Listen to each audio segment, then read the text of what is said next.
잠언은 이렇게 시작되죠. 다윗의 아들 이스라엘 왕 솔로몬의 잠언이라. 이는 지혜와 훈계를 알게 하며 명철의 말씀을 깨닫게 하며 지혜롭게 공의롭게 정의롭게 정직하게 행할 일에 대하여 훈계를 받게 하며 어리석은 자를 슬기롭게 하며 젊은 자에게 지식과 근면함을 주기 위한 것이니 지혜 있는 자는 듣고 학식이 더할 것이요 명철한 자는 지략을 얻을 것이라. 이 지혜를 뜻하는 히브리어 호크마는 삶에 필요한 기술이나 전략을 의미하죠.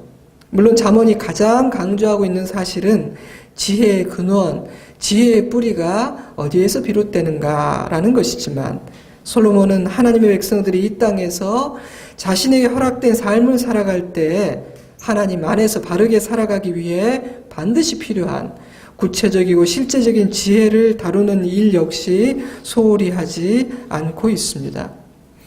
오늘 읽은 두 말씀은 묘하게 연결되고 있다는 생각이 들어요. 야고보서 1장 5절은 지혜를 구하라고 말하고 있으며 잠언 3장 14절 15절 말씀은 지혜의 가치가 얼마나 대단한 것인지를 강조하고 있습니다.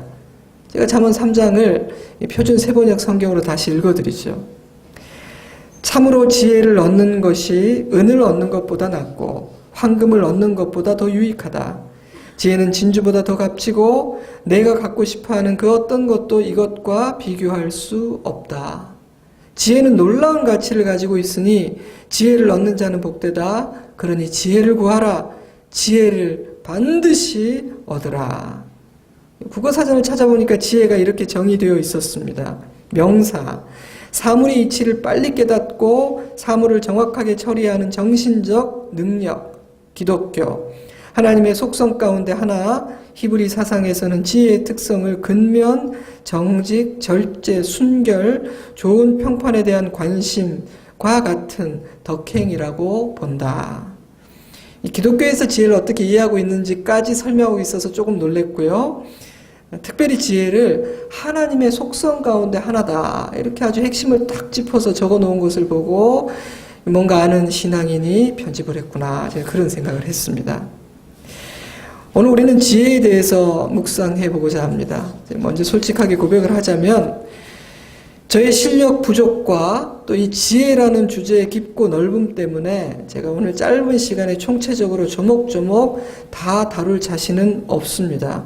하지만 다만 저에게 주신 묵상의 결과물 몇 가지를 여러분과 나누고 싶어요. 오늘 나누는 말씀이 우리를 깨우치고 새롭게 하시기를, 우리를 위로하고 세우는 하나님의 자비로운 손길이 되기를 바라는 마음으로 오늘 지혜에 대해서 함께 나눌 겁니다. 야고보서는 우리에게 지혜를 구하라. 그러면 모든 사람에게 후히 주시고 꾸짖지 아니하신 하나님께서 지혜를 주실 것이라고 말하죠. 저는 하나님께서 우리의 모든 기도를 들으시고 응답하시지만 그 많은 기도들 중에서도 특별히 더 기뻐하시고 좋아하시는 기도도 있다. 그런 생각을 하는 사람입니다.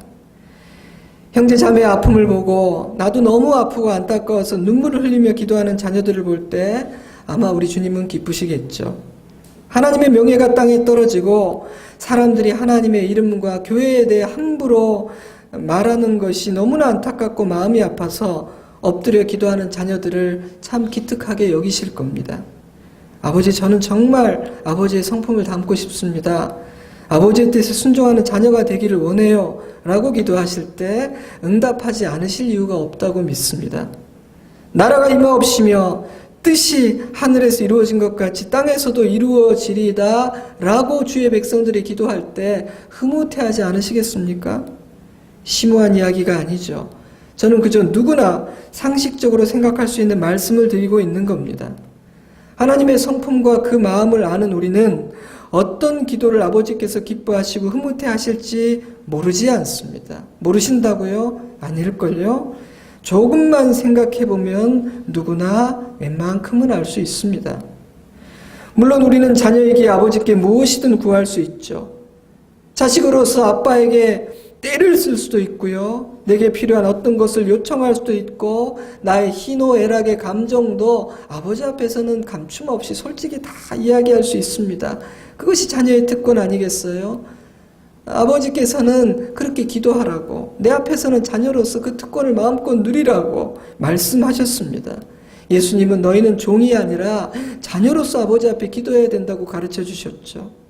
하지만 저는 우리에게는 하나님께서 기뻐하실 만한 그런 기특한 기도도 있어야 한다고 생각합니다. 한번 생각해 보십시오. 우리에게는 그런 기도가 있는가? 철든 자식의 기도, 아버지를 흐뭇하게 하고 기쁘시게 하는 그런 기도가 있는가? 이 시간 여러분에게 응답 확률 100%, 하나님께서 너무 좋아하실 기도 하나를 알려드립니다. 그것은 지혜를 구하는 기도입니다. 우리가 지혜를 구할 때 아버지는 기뻐하십니다. 그리고 지혜를 주시죠. 역대하 1장 7절, 그날 밤에 하나님이 솔로몬에게 나타나 그에게 이르시되 내가 내게 무엇을 주랴 너는 구하라 하시니, 어느 날 밤 하나님께서 나타나 솔로몬에게 물으십니다. 사랑하는 솔로몬아, 나는 너에게 뭐든지 주고 싶거든 뭘 원하니? 한번 말해보렴. 여러분에게 이런 기회가 주어진다면 여러분은 무엇을 구하실 것 같으세요? 램프의 요정은 딱 3개만 구하라 그랬는데 우리 자비하신 하나님은 숫자 제한도 없이 말만 해봐. 뭘 원해? 말을 한번 해봐라. 내가 주고 싶다 말씀하십니다. 솔로몬은 이렇게 대답했죠. 1장 10절, 주는 이제 내게 지혜와 지식을 주사 이 백성 앞에서 출입하게 하옵소서. 이렇게 많은 주의 백성을 누가 능히 재판하리이까? 단 한 가지만 구하라는 제한이 없었음에도 불구하고 솔로몬은 오직 지혜와 지식을 구했습니다. 잠언에서 사용된 호크마라는 같은 단어가 쓰였죠. 솔로몬은 자신의 실력과 지혜만으로는 왕으로서 올바르게 판단을 하고 백성을 잘 다스릴 자신이 없었던 거죠. 자기가 맡은 일, 하나님께서 맡겨주신 그 역할이 자신의 역량보다 훨씬 크다는 것을 인지했던 겁니다. 그래서 그는 왕으로서 잘 다스리기 위해, 그리고 하나님의 자녀로서 실수하지 않고 믿음의 길 끝까지 잘 완주하고 싶어서 하나님 지혜를 주시면 좋겠습니다. 지식을 주시면 좋겠습니다. 라고 기도했던 것이죠. 저는 그가 지혜를 구했다는 것 자체가 이미 그가 어느 정도 지혜로운 사람이었구나라는 생각도 들었습니다. 뭐가 중요한지 모르는 사람, 어리석은 사람은 지혜를 구하지도 않아요. 되게 아이러니한 것은요, 사실 어리석은 사람이 지혜를 더 구해야 하는데 여러분 주변을 가만히 보세요. 지혜로운 사람들이 지혜를 구합니다. 그렇죠? 그러한 솔로몬의 요청에 대해 하나님은 어떻게 반응하셨습니까? 역대하 1장 11절, 하나님이 솔로몬에게 이르시되 이런 마음이 내게 있어서 부나 재물이나 영광이나 원수의 생명 멸하기를 구하지 아니하며 장수도 구하지 아니하고 오직 내가 내게 다스리게 한 내 백성을 재판하기 위하여 지혜와 지식을 구하였으니, 그러므로 내가 내게 지혜와 지식을 주고 부와 재물과 영광도 주리니 내 전의 왕들도 이런 일이 없었거니와 내 후에도 이런 일이 없으리라 하시니라. 하나님은 기뻐하셨습니다. 의외인데? 이렇게 생각하신 것 같기도 해요. 왜냐하면 대부분의 사람들은 이런 기회가 주어진다면 개인적인 필요나 축복을 구할 것이기 때문이죠. 저는 11절 말씀에 있는 부나 재물이나 영광이나 원수의 생명 멸하기를 구하지 아니하며 장수도 구하지 아니하고라는 표현은 보편적으로 일반적인 사람들이 구하는 것들을 리스트를 정리해 놓은 것이구나 하는 생각이 들더라고요. 여러분 생각해 보세요. 살면서 하나님을 직접 대면할 기회가 많겠습니까? 하나님께서 찾아오셔서 말만 해, 다 들어줄게, 소원이 뭐냐 물으실 기회가 여러 번 있겠냐고요. 그런데 솔로몬은 일생에 단 한 번일지도 모르는 그 결정적인 순간에 지혜를 구했습니다. 그러니까 그 밤에 하나님이 이 솔로몬이 얼마나 기특했을까 하는 생각이 저는 들어요. 참 기특하셨겠다. 이게 어떻게 이런 걸 요청했지? 하나님께서 무엇을 주셨습니까? 지혜를 주셨죠. 그리고 부와 재물과 영광도 덤으로 주셨습니다. 저는 순서를 주목해 보았어요. 부와 재물과 영광을 주신 후에 지혜를 덤으로 주신 것이 아니라 지혜를 주신 다음 부와 재물과 영광을 덤으로 얹어 주신 겁니다. 여러분 덤 알죠? 덤? 저희 동네 일주일에 한 번씩 뻥튀기 트럭이 옵니다. 이제 한 봉지에 얼마 2개 싸면 1,000원 깎아주고 뭐 그렇게 하는데 너무 자세히 말씀드리네요. 사면은요, 그날 아저씨의 그 어떤 기분에 따라서 덤을 주세요. 기분 좋은 날은 한 6개도 주고요. 그냥 그날 뭐 좀 안 좋은 일이 있었으면 한 3개 정도 주시고 그러세요. 제가 왜 이 말씀을 드린지 아세요? 뭐가 중요하다는 겁니까? 뭐가 메인이라는 겁니까? 지혜가 메인이에요. 부와 영광은 덤이에요. 하지만 우리는 종종 메인보다, 본질적인 것보다 부수적인 것에 마음을 빼앗기는 것 같아요. 그런 인간의 어리석음을 세상은 이용하고요. 우리는 아주 실컷 이용당하죠. 제가 어릴 때 소년중앙, 어깨동무, 새소년 이런 어린이 잡지들이 있었습니다. 자료화면 준비되어 있습니다. 표지 모델들이 알만한 사람들이더라고요. 근데 여름호가 다가오면요, 잡지마다 별책 부록을 준비하는데, 근데 이게 점점 주객 전도가 되는 것을 제가 발견했어요. 처음에는 자그마한 것, 진짜 그야말로 부록다운 것을 주다가 점점 일이 커지는 겁니다. 그러다 보니 아이들은요, 언제부터인가 잡지의 퀄리티나 내용보다는 별책 부록으로 무엇을 주느냐에 따라서 어떤 잡지를 살지를 결정하더라고요. 독자들이 그런 마인드를 가지게 되면 가지게 될수록 잡지 사는 책을 잘 만들 생각보다는 부수적이고 비본질적인 것, 즉 별책 부록을 뭘로 할 것인지를 가지고 막 3박 4일 한 달 회의를 합니다. 부록으로 독자를 유혹하는 거죠. 뭐가 먹히는지를 아니까요. 사람들은 굉장히 고상한 척하지만 결국은 부록 보고 책 사는 거야. 사람들이 고상한 척하지만 결국 이것 때문에 움직이거든. 이것은 사단이 자주 사용하는 방법이죠. 세속화된 우리들의 마음을 잘 아는 사단은 비본질적이고 세상적인 것들, 나의 이익 이런 것들로 우리의 마음을 빼앗습니다. 명예, 성공, 돈이 중요하지 지혜는 없어도 돼. 이런 생각을 주입하고 그래서 부록을 보고 책을 사게 만드는 겁니다. 진짜 중요한 것은 잡지의 내용과 퀄리티라는 사실을 망각하게 만들어서 부록에 이끌려 다니는 인생을 살게 만드는 거죠. 하지만 기억하세요.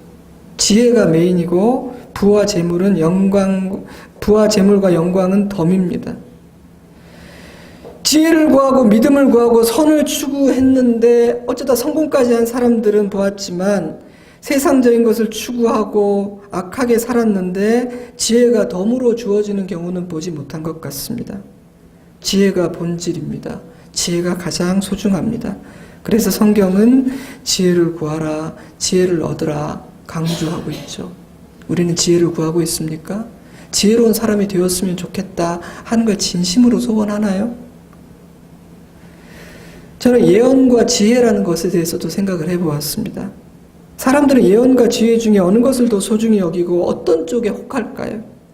성경이 말하는 예언이라는 개념은 우리가 생각하는 것과는 좀 다른데 사람들은 예언을 마치 점장이들이 하듯이 미래에 대해 말해주는 것이라고 생각하는 것 같아요. 일이 어떻게 되는 걸까? 내가 어떤 선택을 하면 좋을까? 고민이 될 때 누군가가 나타나 내가 알지 못하는 그 미래에 대해서 속 시원한 대답을 해주었으면 좋겠다라고 생각을 하는 것이죠. 그래서 이 기독교 울타리 안에서도 소위 예언의 은사를 가졌다는 사람들은 많은 추종자들을 거느리고 있는 것 같습니다. 나의 미래에 대해서 한마디 듣고 싶어하는 사람들이 수두룩한 것이죠. 예언자의 대답에 따라 울기도 하고 웃기도 하고 헌신도 하고 의지도 하는 사람들이 적지 않은 것이죠. 근데 참 이상한 것은요, 그들은 언제나 또 누구를 만나든지 미래를 보고 쉽게 예언을 한다는 점입니다. 그런데 성경을 보면 예언이라는 것은 하나님께서 주셔야만 할 수 있는 것이거든요. 예언자는 그저 받아서 말하는 대언자에 불과합니다. 하나님께서 계시해 주셔야 알 수 있고 그것도 보여주시는 만큼만 알 수 있는 제한적인 존재죠. 때문에 아무리 위대한 선지자들이라 해도 항상 예언을 하고 돌아다니는 것은 아닙니다. 그들은 하나님의 말씀을 주실 때만 선포할 수 있었고 또한 하나님의 구속의 역사와 관계없는 개인사와 가정사의 미래에 대해서 쉽게 입을 여는 사람들이 아니었죠. 심지어 나단과 같은 참 선지자들도 하나님의 뜻을 오해해서 성전 지으면 하나님이 기뻐하실 거예요 라고 말했다가 그날 밤에 하나님의 음성을 듣고 다시 찾아가서 정정을 하지 않습니까? 이 땅의 예언자와 선지자들은 하나님께서 허락하시는 범위 안에서 아주 신중하고 조심스럽게 사역을 감당해야 하는 것입니다. 그런데 이 시대에 예언의 은사가 있다는 분들 중에는 아예 자리를 깔고 매일 예언을 하는 분도 있는 것 같아요. 아무나 찾아와서 굉장히 용하시다고 들었습니다. 저를 보시니까 뭐가 보이시고 어떤 느낌이 드는지 저에 대해서 이야기 좀 해주실래요? 라고 물으면 가만히 있어봐라. 그러고 막 대답을 해주시는 거예요. 저는 두려움에 빠져 미래를 알고 싶고 무엇인가 의지할 거리를 찾는 사람들의 약한 마음을 이용한 거짓말일 가능성이 많다고 생각합니다. 예수의 이름을 파는 점장일 가능성이 많은 것이죠. 그런데도 사람들은 그런 가짜를 찾아갑니다. 그래서요, 이 세상에서는 진짜보다 가짜가 더 번성할 확률이 적지는 않습니다. 여러분 잊지 마십시오. 우리의 무지와 어리석음이 가짜를 만듭니다. 가짜가 저절로 생기는 게 아닙니다. 우리의 무지와 어리석음이 가짜를 만들어요. 가짜가 늘어나는 데는 우리들의 책임도 있다는 것이죠. 사랑하는 성도 여러분, 그러니 예언을 구하지 말고 지혜를 구하십시오. 미래를 알고자 하기보다는 현재의 삶을 잘 살아갈 수 있는 지혜를 구하십시오. 지혜를 소중히 여기는 사람들은요, 예언자를 찾아가지 않고 지혜자를 찾아갑니다. 예언의 은사를 가진 사람들보다는 내 가까이 있는 지혜로운 사람들을 더 소중히 여깁니다. 그런 사람들이 지혜로운 사람이죠. 우리는 답을 구하지만 하나님은 답이 아니라 지혜를 주고자 하십니다. 저는 하나님께서 단지 우리 앞에 있는 한 문제에 대한 답이 아니라 지혜를 주고자 하시는 것은 참 놀라운 일이고 우리를 굉장히 수준 높게 보시는 것이라고 생각해요. 성경을 보면 지혜는 인간의 속성이 아니라 하나님의 속성인데 하나님은 당신의 본질을 우리에게 나누어 주고 싶어 하시는 것이에요. 그리고 또한 생각해 보십시오. 예언이나 답은 주셔야 받을 수 있고 내 앞에 있는 한 가지 이슈에 대한 해결책일 뿐입니다. 그러나 지혜는요, 우리 스스로 깨닫고 문제들을 풀어낼 수 있는 그런 실력과 능력 아닙니까? 때문에 하나의 문제에 대한 답을 가진 사람, 예언받은 사람은 문제가 바뀌면 흔들리고 당황하지만 그 과정을 통해서 지혜를 얻게 된 사람들은 그렇지 않습니다. 그러니 여러분, 예언이나 정답을 구하지 말고 지혜를 찾으십시오.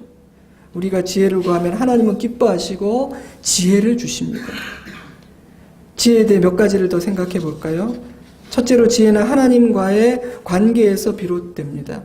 그리고 둘째로 지혜는 하나님께서 주시는 것입니다. 잠언 9장 10절 여호와를 경외하는 것이 지혜의 근본이요 거룩한 자를 아는 것이 명철이니라. 성경은 지혜의 근본이시며 지혜 그 자체이신 하나님과 바른 관계없이 지혜를 얻는 것은 불가능하다고 말합니다. 거룩한 자를 알고 그 거룩한 하나님을 두려워할 줄 아는 것이 지혜라고 말하죠. 사무엘서를 보면 다윗이 지혜로웠다는 표현이 여러 번 반복되고 있어요. 몇 구절 읽어드립니다. 18장 5절 다윗은 사울이 보내는 곳마다 가서 지혜롭게 행하매 사울이 그를 군대의 장관으로 삼았더니 온 백성이 합당히 여겼고 사울의 신하들도 합당히 여겼더라. 14절 다윗이 그의 모든 일을 지혜롭게 행하니라 여호와께서 그와 함께 계시니라. 이 30절 블레셋 사람들의 방백들이 싸우러 나오면 그들이 나올 때마다 다윗이 사울의 모든 신하보다 더 지혜롭게 행하매 이에 그의 이름이 심히 귀하게 되니라. 말씀을 읽으며 저는 특별히 이 사무엘상 18장에 다윗이 지혜롭다는 표현이 상당히 집중이 되어 있다는 것을 발견하게 되었어요. 왜일까? 이때는 다윗의 영혼이 가장 맑고 순수했던 그런 시대 중에 한때였거든요. 17장에는 다윗이 골리앗을 무찌르는 장면이 나오고요. 18장에는 여인들이 노래하며 승전한 다윗을 맞이하는 이야기가 기록되어 있죠. 다윗의 지혜는 그의 맑은 영과 순수한 믿음에서 나왔던 겁니다. 하나님께서 그와 함께 하실 때 그는 가장 지혜로웠던 것이죠. 하지만 그 마음이 하나님으로부터 멀어져서 그의 영이 어두워졌을 때 그의 지혜는 사라져버렸습니다. 왜냐하면 처음부터 지혜는 다윗의 것이 아니라 하나님에게로 온 것이니까요. 그 지혜를 잃어버렸을 때, 하나님 떠났을 때 다윗의 인생에서 가장 어두웠던 순간들이 찾아옵니다. 밧세바 사건도 그때 일어나죠. 여러분, 최고의 명문대학을 나온다고 해서 지혜를 얻게 되는 것이 아닙니다. 박사학위를 받고 엄청난 지식과 정보를 쌓는다고 해서 지혜자가 되는 것도 아니죠. 많이 보지 않으셨습니까? 똑똑한 머리, 굉장한 학벌을 가지고도 어리석은 일을 행하고 결국은 자신도 가정도 주위도 망치는 사람들을 보지 않으셨나요? 그런데도 우리는 명문대학이 내 자녀에게 지혜와 성공을 줄 수 있다고 생각합니다. 착각입니다. 공부시키지 말라는 말은 아닙니다. 오늘 또 은혜 받으셔서 또 학업을 포기하시면 안 돼요. 다만 세상의 학교와 세상의 학문이 줄 수 있는 한계가 무엇인지는 우리가 알자는 겁니다. 좋은 대학 가면 좋죠. 하지만 좋은 대학 가고 공부 잘하고 있다고 해서 세상에서 엘리트 코스를 밟고 있다고 해서 안심하고 두 손을 놓아버리면 안 된다는 뜻입니다. 지혜 주시기를 기도해야 합니다. 부모가 지혜를 가르쳐야 합니다. 제가 한 가지 말씀드리고 싶은 것은요, 성경을 보면 지혜는 부모가 가르친다 그랬지 교회가 가르친다고 말하지 않았어요. 신앙교육의 제일 중요한 현장도 가정입니다. 지혜를 전수하는 것도 첫째 책임은 부모입니다. 그러니 부모의 신앙이 얼마나 중요할까요? 부모가 어떤 사람이고 무엇을 생각하고 관심 가지고 있는지가 얼마나 중요할까요? 잊지 마십시오. 지혜는 하나님과의 올바르고 친밀한 관계에서 비롯됩니다. 지혜는 하나님께서 주시는 것이죠. 셋째로 기억할 것은 이 말씀 묵상이 지혜의 수원이라는 사실이에요. 여러분, 이 묵상하는 것과 지혜를 얻는 것은요, 서로 친구지간이에요. 묵상은 깊이 생각하는 겁니다. 일반적으로 말과 행동이 앞서고 바른 사람보다는 생각 깊은 사람이 지혜를 얻을 가능성이 높죠. 물론 생각의 재료와 묵상의 재료가 참 중요합니다. 그러니까 참된 지혜를 얻으려면 뭘 재료로 묵상해야 될까요? 말씀이죠.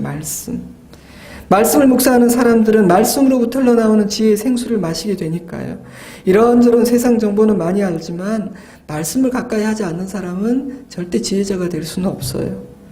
자, 그런데 현대인들은 생각하는 실력, 이 묵상하는 근육을 잃어버리고 있는 것 같아요.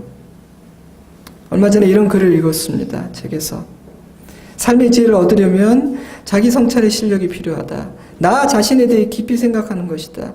차분히 앉아 자신을 돌아보고 스스로에게 필요한 질문을 하며 진실한 대답을 찾아가는 과정이 자기 성찰이다. 그런데 현대인들은 내가 아닌 다른 것들을 보느라 바쁘다.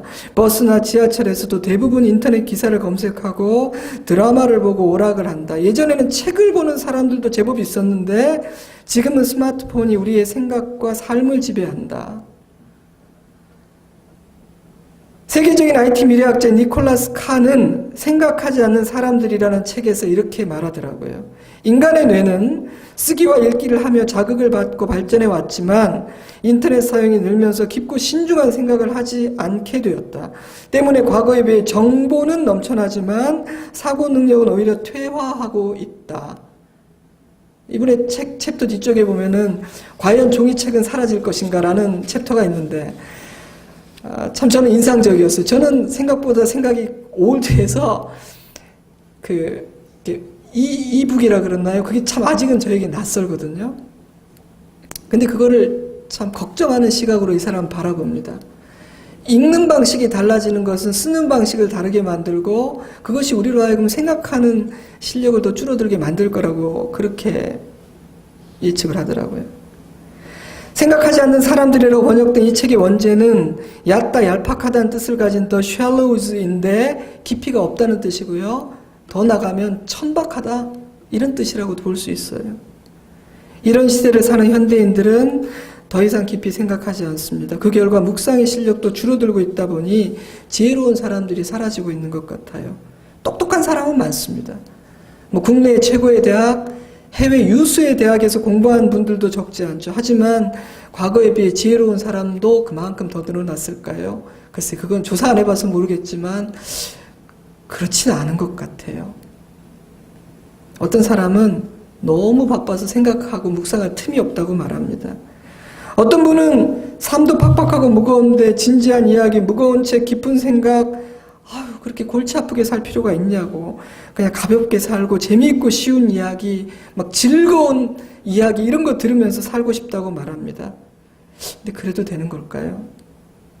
앞서 말씀드린 책에 또 재밌는 표현이 있는데 제가 이렇게 정리해 보았어요. 어떤 사람은 자신을 살피며 지혜를 구한다. 하지만 어떤 사람은 출근하면서도 핸드폰으로 게임을 하고 드라마를 본다. 블로그와 페이스북을 돌아다니며 참 이 문장이 인상적이었습니다. 다른 사람들의 인생을 구경하느라 정작 내 인생을 돌보지 못한다.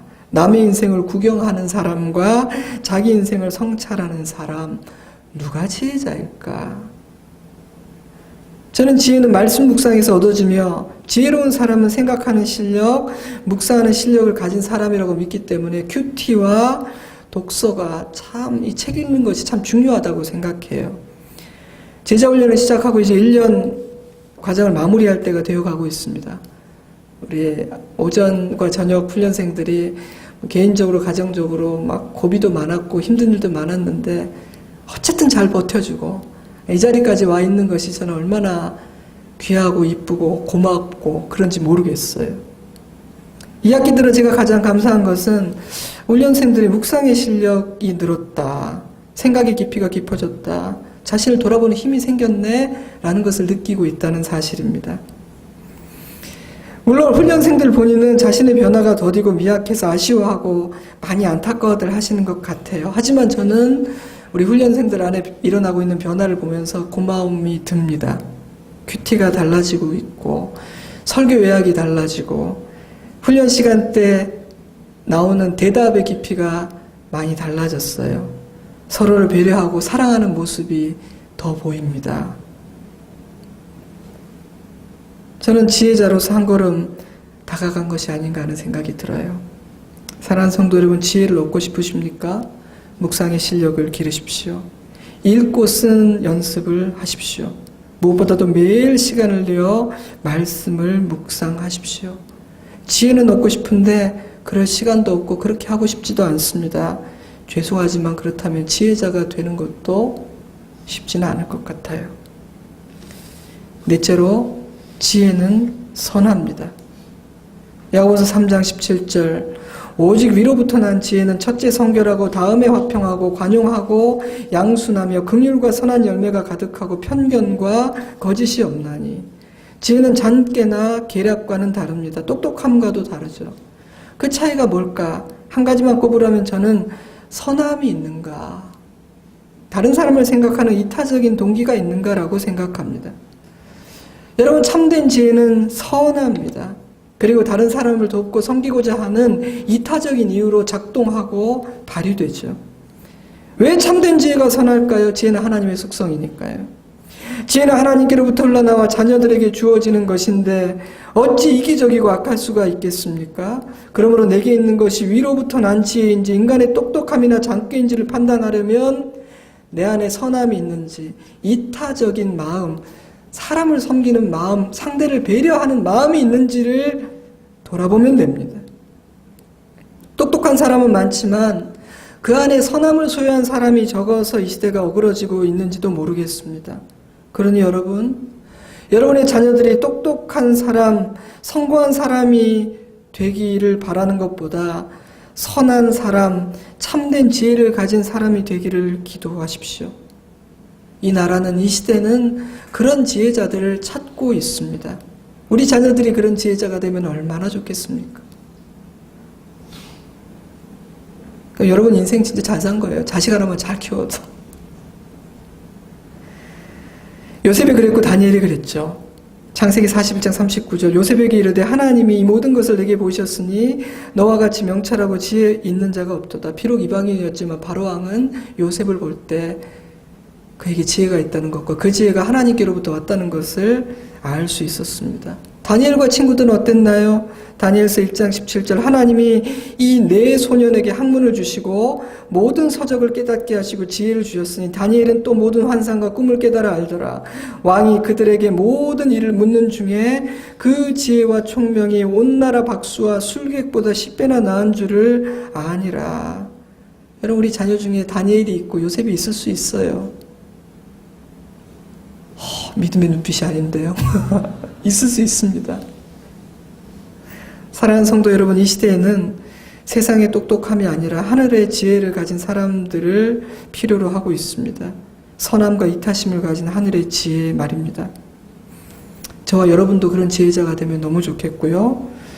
우리의 자녀들이 그런 지혜자로 잘 자라서 하나님의 손에 붙들려서 정말 시대를 지키고 나라를 지키고 공동체를 지키는 일꾼 되면 좋겠습니다. 다섯째로 지혜는 분별력이고 때문에 지혜는 나를 지켜줍니다.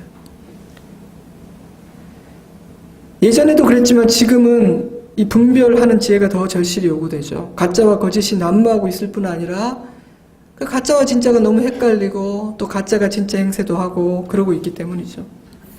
에베소서는 우리가 성장해야 되는 이유를 이렇게 밝힙니다. 에베소서 4장 14절 이는 우리가 이제부터 어린아이가 되지 아니하여 사람의 속임수와 간사한 유혹에 빠져 온갖 교훈의 풍조에 물려 요동하지 않게 하려 함이라. 이 말씀에는 어린아이들의 특징 몇 가지가 나와 있어요.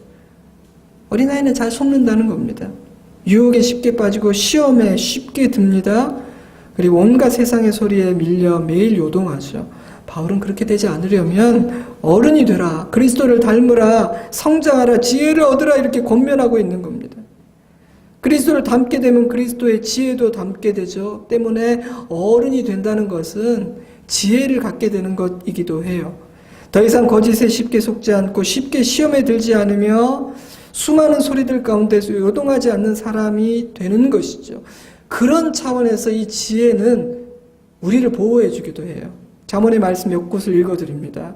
2장 16절 지혜가 너를 음녀에게서 말로 호리는 이방 계집에게서 구원하리니 20절 지혜가 너를 선한 자의 길로 행하게 하며 또 의인의 길을 지키게 하리니 4장 6절 지혜를 버리지 말라 그가 너를 보호하리라 그를 사랑하라 그가 너를 지키리라. 성경은 지혜가 우리를 말로 호리는 악한 자들에게서 구원하고 선한 자의 길로 행하게 함으로 우리를 보호해 줄 것이라고 말씀하시죠. 마지막으로 지혜로운 사람은 순종의 사람이라는 사실을 마음에 담아둡시다. 신명기 4장 6절 너희는 지켜 행하라 이것이 여러 민족 앞에서 너희의 지혜요 너희의 지식이라. 마태복음 7장 24절 그러므로 누구든지 나의 이 말을 듣고 행하는 자는 그 집을 반석 위에 지은 지혜로운 사람 같으니. 좀 재밌긴 해요. 지혜자는 자기 멋대로 살아가는 사람이 아니라 누구에게 순종할지를 아는 사람이라는 것입니다. 때문에 지혜로운 사람은 하나님께 묻고 하나님의 뜻을 구합니다. 그는 기도는 하지 않고 그저 정보를 구하고 고민하고 연구만 하는 사람이 아닙니다. 왜냐하면 지혜는 하나님께 있으니까요.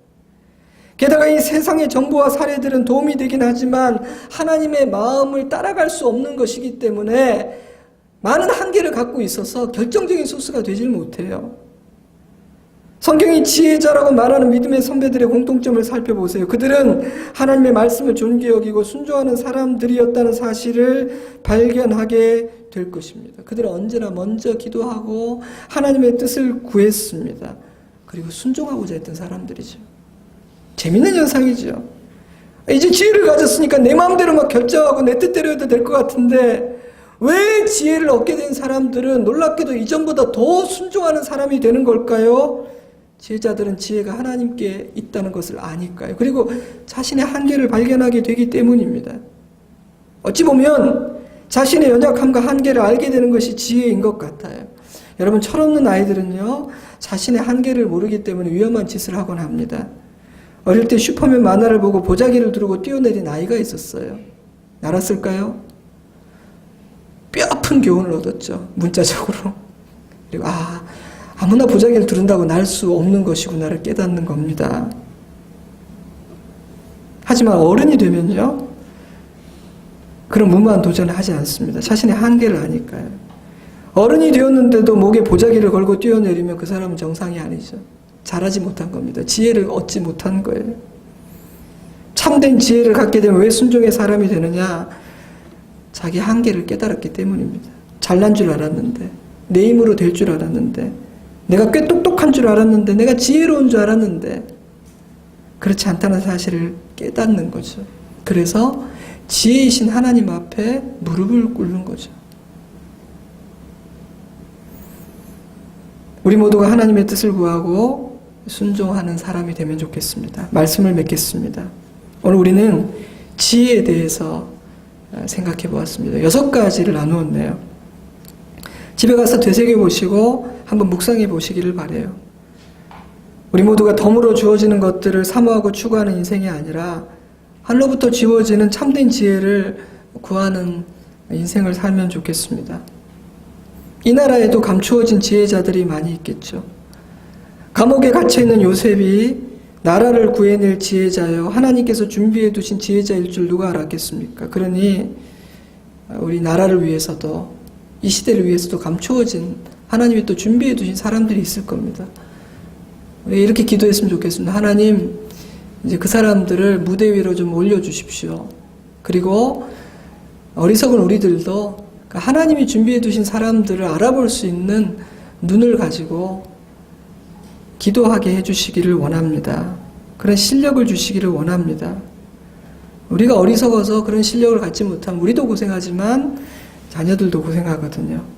또 우리 자녀들이 지혜자가 되기를 간절히 기도합시다. 요셉처럼 다니엘처럼 그런 하나님의 지혜자 되기를 기도합시다. 저는 그런 생각을 합니다. 지금은요, 헬조선이라고 말을 하면서 나라를 떠날 때가 아니라 나 같은 사람도 다 돌아와서 나라를 지킬 때라고 생각합니다. 기도 안 하던 사람들도 기도를 해야 될 때고요. 그러려면 그렇게 작은 손이라도 우리가 큰 힘은 없지만 작은 손이라도 보태려면 우리가 지혜로워야 됩니다. 똑똑한 것이 아니라 하나님 보시기에 지혜를 가진 사람이 되어야 된다고 생각합니다. 저는 지혜로웠으면 좋겠고 기도를 합니다. 우리 모두가 하나님의 지혜를 구하고 그 지혜를 얻음으로 하나님의 뜻을 이루고 또 우리가 주님 앞에 순종하는 그런 자녀로 참 아름답고 멋지게 살 수 있기를 주님의 이름으로 축복합니다.